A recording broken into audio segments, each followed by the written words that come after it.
Welcome back to the Deep Dive. Today we're jumping into Canada's Temporary Foreign Worker Program.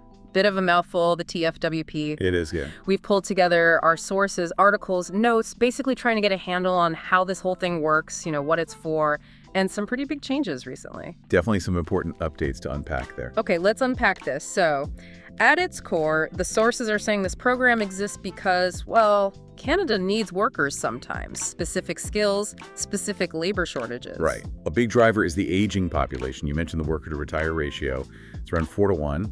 That puts pressure on the labor market. 4 workers for every retiree. Wow. So the TFWP is meant to help employers fill spots when they just can't find Canadians or permanent residents available. Exactly. It's really designed to support key industries, think agriculture, healthcare, tech, letting them bring in people when there's a proven gap. It's supposed to be targeted. Okay, targeted. So an employer identifies a gap. What's the first step? How do they actually use this program? The main thing for most hires under the TFWP is getting what's called a labor market impact assessment, an LMIA. LMIA, right.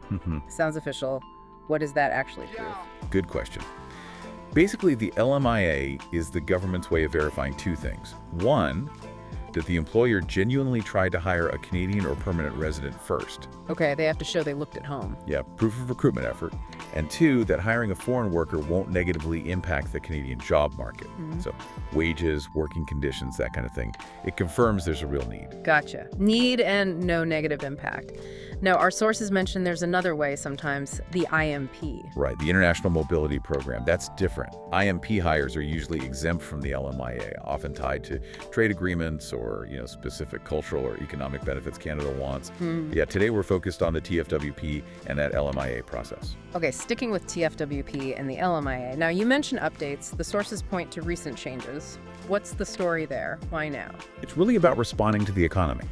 If you look back to 2022, post-pandemic, unemployment was super low, tons of job vacancies, big demand for workers. Right, I remember that. Help wanted signs everywhere. Exactly. So back then, the government actually tweaked the TFWP rules temporarily to make it a bit easier for employers to hire to meet that surge. Okay, open the taps a little. Pretty much. Yeah. But now, the situation's shifting. Job vacancies aren't as high as they were. They're coming down from that peak. So the labor market is cooling off a bit. You could say that. So the latest changes, the ones Minister Boissonnault announced, effective May 1st, 2024 mostly, they're about tightening things up again, ensuring the program is really only used when absolutely necessary, reflecting today's economic reality. Makes sense. Adjusting the dial based on the job market. So what are the specifics? What actually changed on May 1st? Okay, a couple of key things. First, that LMIA approval. It used to be valid for 12 months. Now, for new applications, it's only good for 6 months. 6 months, that's quite a cut. What's the thinking there? Well, it puts pressure on the employer to actually hire the worker faster once they get the green light. And maybe more importantly, it ensures the assessment of the labor market need is more current. Things can change in a year, right? 6 months keeps it tighter. Right, keeps the data fresh. Okay, what else? You mentioned the low-wage stream specifically. Yeah, for the low-wage stream, there's a temporary measure allowing employers to fill up to 30% of their workforce through the program. That's been rolled back to 20% for most sectors. Back to 20%. Any exceptions? Yes, important ones. Construction and healthcare sectors. They get to keep the 30% cap, at least for now. The sources suggest it reflects ongoing critical shortages in those specific areas. Okay, so special consideration for construction and healthcare. And I read something about employers needing to look harder domestically. Absolutely.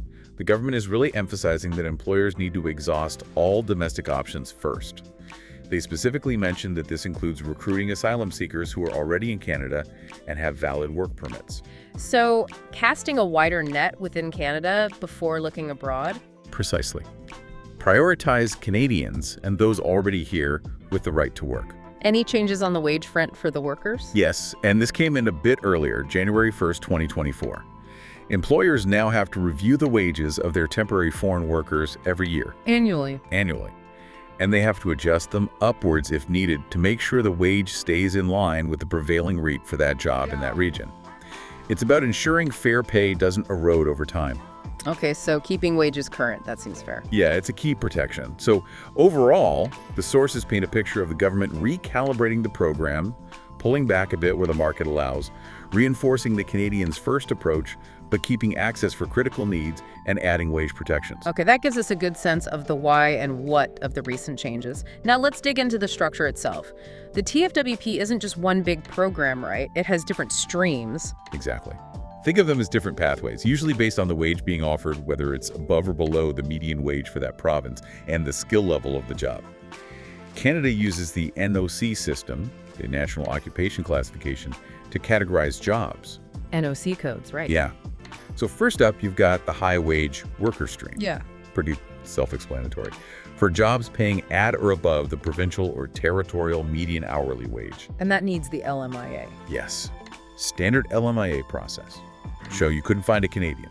If you get a positive LMIA, you give it to the worker, they apply for their work permit. And remember that new 6-month LMIA validity applies here. Clock's ticking. Okay. So below that median wage. That's the low-wage worker stream.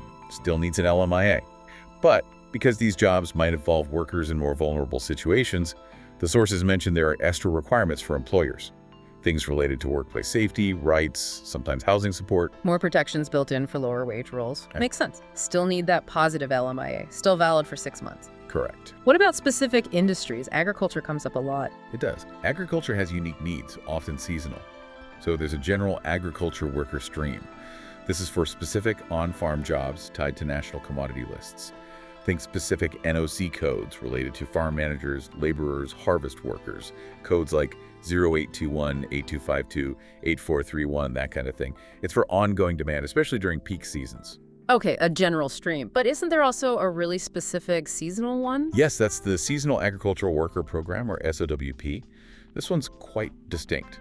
It runs based on bilateral agreements Canada has with Mexico and specific Caribbean countries. Ah, so it's country-specific. Exactly. Employers can only hire citizens from those partner countries. Okay. Mexico, Jamaica, Barbados, Trinidad, and Tobago, others on that list, for up to 8 months, typically during peak farming times. It's a long-standing program, very structured. Got it. So SOBP is tied to those agreements. Now, you mentioned speed with the LMIA changes.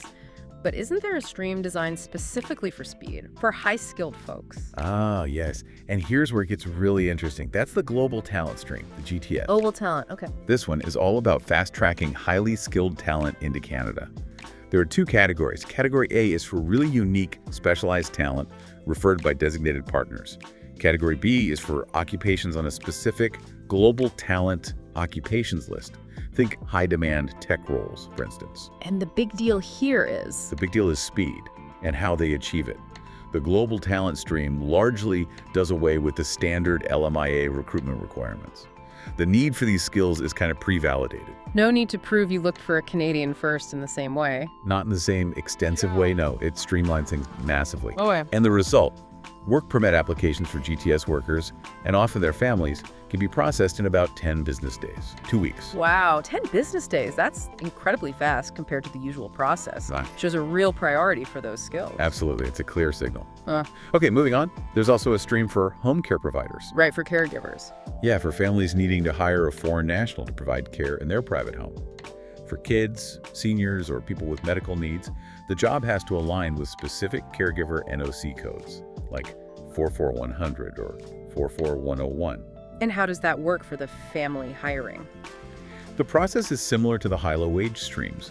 They usually need an LMIA, have to prove they need the care, and show they can afford to pay the wages. Huh. But there are some LMIA fee exemptions, notably for lower-income families hiring child caregivers, or for those hiring care for seniors or people with disabilities, trying to make care more accessible. Good to know about the fee exemptions. Okay, any other major streams? One more of the sources highlight is foreign academics. This is for universities and colleges hiring professors, researchers, bringing in specific expertise. They generally follow the high-wage procedures. But is there anything unique there? Yes, a key point is that foreign nationals hired for research positions at universities are often exempt from needing an LMIA or even a work permit sometimes. Again, facilitating that international flow of knowledge and research talent. Interesting. So lots of different pathways depending on the job, the wage, the sector. Okay, let's flip this around. What about the worker coming to Canada through TFWP? What are the benefits for them, according to the sources? Well, the big one that comes up repeatedly is gaining Canadian work experience. That's invaluable. Why is it so valuable, just having it on the resume? Well, it's more than that. It's about pathways to potentially staying longer term. Many of Canada's immigration programs, especially the provincial nomination programs, the PNPs, really value candidates who already have Canadian work experience. Ah, the PMPs. Run by the provinces, right? Exactly. They target specific local needs. And having, say, 6 or 12 months of work experience in that province can be a huge advantage, sometimes even a requirement to get nominated for permanent residency. So temporary work can be a strategic stepping stone. A potential bridge to PR. Makes sense. What else? There's also just the experience of working in Canada. You learn the workplace culture, the norms, how things are done. That helps for future jobs here. Plus, networking, meeting colleagues. Building connections. Definitely. And then, there's the quality of life. Canada generally has a high standard of living. Access to healthcare, potentially education for kids, social services. That's a draw. Do temporary workers get health care? It depends. Eligibility for provincial healthcare coverage usually depends on the lengths and type of the work permit and the specific province's rules. So it's not automatic for everyone on day one, but many do become eligible. It's an important detail to check. Okay, so potential access to services is a plus. It sounds like it can be a really positive opportunity overall for the worker. Let's cover some quick practical questions that came up in the sources. What kind of work permit do TFWP workers usually get? Typically, it's what's called an employer-specific work permit, or sometimes a closed work permit. Meaning it ties you to one specific employer, usually for a specific job title, and often in a specific location listed on the permit. You can't just work for someone else without changing your permit conditions. Right, tied to that job offer. And what do applicants need to actually apply for the permit once they have the job offer and the LMIA, if needed?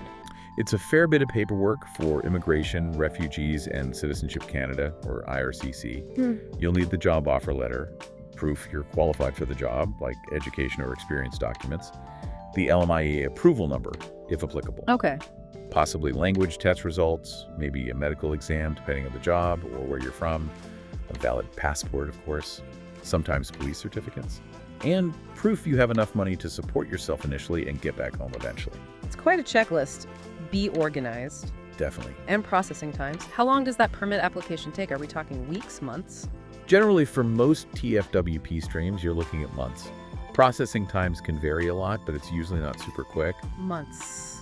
Unless you're coming through that global talent stream we talked about. That's the big exception. For GTS workers and their families, they often aim for 2-week processing for the work permit application. 2 weeks versus potentially many months. That really underscores the priority placed on those GTS roles. It really does. Okay, so we've covered a lot of ground here. We've taken this deep dive into Canada's temporary foreign worker program, looked at its purpose addressing those labor shortages, the recent changes kind of tightening the reins in response to the economy. Right, the LMIA validity, the caps. The different streams from high and low wage to agriculture, caregivers, the super fast global talent stream, academics, and also the benefits for the workers themselves, like that valuable Canadian experience. And the potential pathway to PR. Exactly.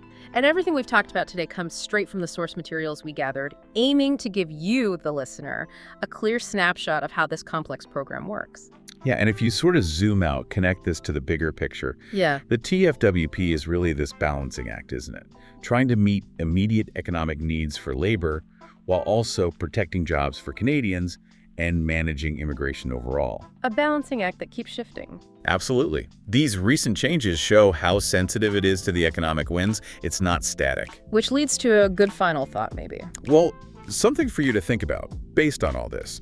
We see the program responding to today's labor market, but looking ahead with things like automation, AI, maybe unexpected economic shifts, how might those future forces continue to reshape policies like the TFWP?